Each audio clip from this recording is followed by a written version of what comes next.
Napoleon Bonaparte, Fransanın məşhur sərkərdəsi, gəlindi. 1769-cu ildə Karsk adasında anadan olan Napoleon Bitcoin-lə daha tez yüksələrək tez bir zamanda general vəzifəsinə gəlir. General vəzifəsinin yüksəlməsinin əsas səbəblərindən biri də 1793-cü ildəki Toulon döyüşünün qazanması idi.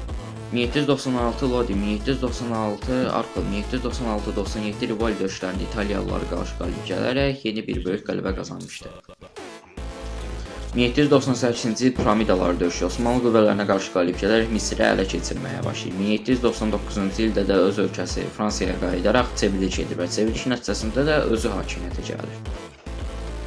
1800-cü ildə Napoleon Bonaparte Marengo döyüşündə Avstriyaya qarşı böyük bir qələbə qazanır və onların ordusunu darmadağın edir. Amma həyat bu qədər qələbə bəsdir deyib, Napoleon 1805-in oktyabrındakı Trafalgar dəniz döyüşündə ingilislər tərəfindən məğlubiyyətə uğradır. Tez bir zamanda toparlanan Napoleon 1805-ci ilin dekabrında Rus və Avstriya qüvvələrini məğlub edərək Viyananı ələ keçirilir. 1806-cı ildə müqəddəs Roma imperiyasına son qoyulur. 1806-cı sonlarında da Prussiyanı məğlub edib Berlin şəhərini tutur. 1812-ci ildə Borodina döyüşündə Moskva şəhərini tutur, amma bu çox böyük itkilərə səbəb olur. Eyni zamanda sərt iqlim və partisan müharibəsinə görə təzədən geri qayıtmalı olur. 1813-cü ildə Leipzig döyüşündə Napoleon Rusiya, İsveç, Avstriya və Prussiya ordularına qarşı məğlub olur. 1814-cü ildə Parisə daxil olarkən onu sürgün edirlər və imperiyası çökür.